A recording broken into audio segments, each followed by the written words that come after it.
Hello बच्चों, आज हम बात करते हैं इस क्वेश्चन के बारे में। ये क्वेश्चन आईआईटी 2009 के अंदर पूछा गया था और इस क्वेश्चन के अंदर अपने को दे रखा है कि the locus of the orthocenter of the triangle found by the line. Means बच्चों आपको ट्राइंगल की तीनों साइड की इक्वेशंस दी हुई है और इस ट्राइंगल का जो ऑर्थोसेंटर होगा वो उसका लोकस क्या होगा, उसका बिंदु पथ अपने को यहाँ पर निकालना है। अपने को ऑप्शंस में दे रखा है हाइपरबोला, अतिपरवलय, इलिप्स, दीर्घवृत्त, पैराबोला, परवलय एंड स्ट्रेट लाइन, एक सरल रेखा। तो चलिए बच्चों बात करते हैं। देखो एक लाइन यहाँ पर दे रखी है अपने को y equal to zero and y equal to zero means एक हॉरिजॉन्टल लाइन और दो लाइन की इक्वेशन दे रखी है अपने को कुछ वेरिएबल के साथ में, जिसमें p और q के टर्म के अंदर अपने को कुछ वेरिएबल्स दिए हुए हैं। तो मान लेते हैं कि बच्चों ये इक्वेशन है, तो ऐसा कुछ ट्राइंगल हमारे सामने बन रहा है। मान लेते हैं कि बच्चों ये पॉइंट ए है, ये पॉइंट बी है और ये पॉइंट सी है। तो क्योंकि बच्चों हमें इसका ऑर्थो सेंटर निकालना है ट्राइंगल का, और ऑर्थो सेंटर के अंदर अपन एक प्रॉपर्टी जानते हैं कि अगर कोई भी लाइन अगर हॉरिजॉन्टल होती है यहाँ पर, जैसे ये लाइन हॉरिजॉन्टल है हमारी y इक्वल टू जीरो, तो यहाँ पर पॉइंट सी से जब अपन इसके ऊपर परपेंडिकुलर ड्रॉ करेंगे तो ये वाली जो लाइन होगी बच्चों ये वर्टिकल होगी और ये पॉइंट ये साइड अगर वर्टिकल होगी तो इसके ऑर्थो सेंटर का जो x कोऑर्डिनेट होगा, हम जानते हैं कि वर्टिकल लाइन पे x कोऑर्डिनेट कांस्टेंट होता है, तो इसका x कोऑर्डिनेट वही होगा जो पॉइंट C का x कोऑर्डिनेट होगा। तो एक पॉइंट यहाँ से अपने को डायरेक्ट मिल जाएगा जब अपन पॉइंट ऑफ इंटरसेक्शन निकालेंगे। अब बात करते हैं बच्चों अपने को A और B इन दोनों में से। तो अपने को इसमें ऑर्थो सेंटर निकालने के लिए क्या क्या चाहिए, एक तो अपने को पॉइंट C का x कोऑर्डिनेट चाहिए, तो अपन इन दोनों इक्वेशन को सॉल्व कर लेते हैं। जितनी रिक्वायरमेंट है उतनी चीजें कैलकुलेट करनी है बच्चों, एक्स्ट्रा चीजें हम कैलकुलेट नहीं करेंगे। तो यहाँ पर आएगा बच्चों हमारे पास फर्स्ट इक्वेशन है one plus p time of x minus p time y and plus का p time one plus p equal to zero. और साथ में तो दूसरी इक्वेशन है हमारे पास one plus q time x minus q y and plus का q time one plus q equal to zero. इनमें से बच्चों एक इक्वेशन हमारी एसी की है, एक इक्वेशन बीसी की है, तो इन दोनों को सॉल्व करके हम यहाँ से इसका एक्स कोऑर्डिनेट निकालते हैं क्या होगा। जैसे बच्चों की y के कोएफिशिएंट में एक जगह पर p है एक जगह पर q है, तो फर्स्ट इक्वेशन को अपन q से मल्टीप्लाई कर लेते हैं और सेकंड वाली इक्वेशन को हम p से मल्टीप्लाई कर लेते हैं। और जब इनको मल्टीप्लाई करके बच्चों हम सब्ट्रैक्ट करेंगे तो ये प्लस हो जाएगा, ये माइनस हो जाएगा और यहाँ पर पी क्यू वाई और ये भी p q y cancel out हो जाएगा और यहाँ से एक्स कोऑर्डिनेट क्या आएगा आइए देखते हैं। एक्स कॉमन ले लेते हैं बच्चों, जब क्यू को वन प्लस पी से मल्टीप्लाई करोगे तो आपको देखने को मिलेगा कि Q plus P q and minus, जब p को इसके साथ मल्टीप्लाई करेंगे तो माइनस का p माइनस का पी क्यू। इसी तरीके से यहाँ पर आएगी बच्चों हमारे पास में जो टर्म आएगी p प्लस पी स्क्वायर और साथ में आ जाएगा बच्चों माइनस का क्यू स्क्वायर और इक्वल टू में हमारे सामने जीरो। यहाँ पर पी क्यू से पी क्यू कैंसिल आउट हो जाएगा बच्चों और कैंसिल आउट होने के बाद अपन देखेंगे कि यहाँ पर वैल्यू आ रही है x into Q minus P. और इस टर्म के अंदर अगर अपन देखें तो बच्चों सारी टर्म हमारे पास में डिफरेंट डिफरेंट है, ठीक है ना। फर्स्ट टर्म के अंदर आ रहा है p into one plus P और सेकंड टर्म में q into one plus Q. बच्चों एक टर्म और है यहाँ पर देखो पहले वाले के अंदर, जब क्योंकि ये तो p इंटू पी स्क्वायर तो सिर्फ पहले ही टर्म था, इस q से मल्टीप्लाई भी हो जाएगा, तो इस वाले टर्म के साथ में मल्टीप्लाई में एक टर्म और है बच्चों वो है q और इन दोनों के साथ में मल्टीप्लाई में एक टर्म और है बच्चों वो है p। अब अपन इसको सॉल्व करते हैं, तो इसको सॉल्व करेंगे तो यहाँ पर आएगा देखो, इसको q को मल्टीप्लाई कर लेते हैं तो ये टर्म बन जाएगी बच्चों हमारे सामने। इन सभी टर्म को हम उधर ले जाते हैं तो पहले q वाली टर्म को लिखते हैं, तो q वाली टर्म हो जाएगी हमारे पास p q plus p into q square और यहाँ से आएगी बच्चों हमारे पास p वाली टर्म उधर जाकर माइनस की हो जाएगी, तो p into Q and minus का पी स्क्वायर इंटू क्यू, ऐसा आ जाएगा। पी क्यू से पी क्यू कैंसिल आउट हो जाएगा बच्चों, बचे हुए पार्ट में से पी क्यू फिर से कॉमन आ जाएगा और ये बन जाएगा क्यू माइनस पी। और इस साइड में भी है बच्चों हमारे सामने क्यू माइनस पी।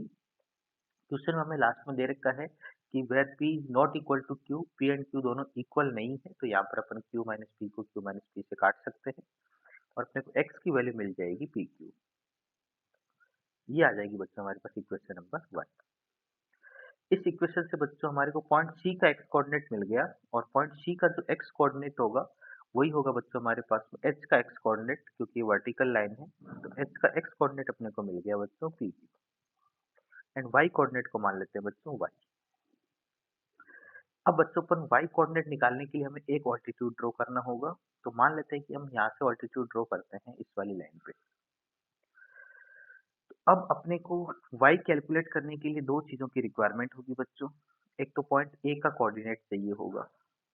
तो पॉइंट ए का कोऑर्डिनेट निकालने के लिए आप एसी लाइन को एंड एबी लाइन को आपस में सॉल्व करते हैं। तो एसी लाइन इन दोनों में से किसी भी एक लाइन को ले सकते हैं आप। जैसे आप फर्स्ट वाली लाइन को अगर एसी मानते हैं तो फर्स्ट लाइन है बच्चों हमारे पास 1 प्लस पी टाइम एक्स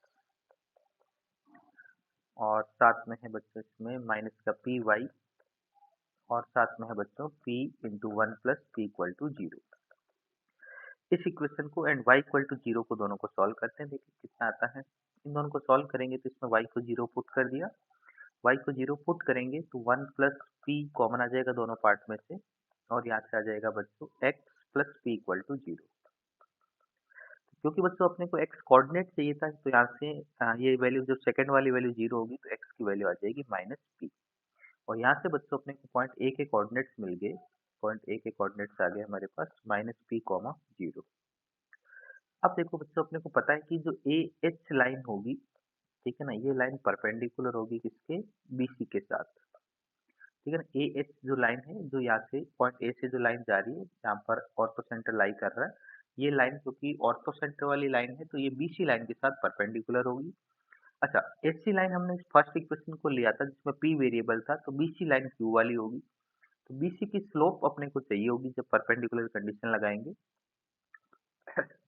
तो इस लाइन की जो स्लोप आएगी हमारे पास m, वो अपने इक्वेशन से डायरेक्ट निकाल लेते हैं। तो उसकी वैल्यू आ जाएगी हमारे पास 1 plus Q divide by Q. BC की स्लोप बच्चों यहाँ से आ गई और ए एच की स्लोप अपन इन दोनों पॉइंट से निकाल सकते हैं बच्चों, क्योंकि ए और एच की वैल्यू अपन निकाल चुके हैं। और यहाँ पर ये कंडीशन लगा देते हैं कि slope of A H into slope of BC का जो प्रोडक्ट होगा वो कितना आएगा बच्चों हमारे पास -12। एच की स्लोप निकालते हैं अपने दोनों पॉइंट से तो अपने को देखने को मिलेगा y minus zero divide by P q plus P.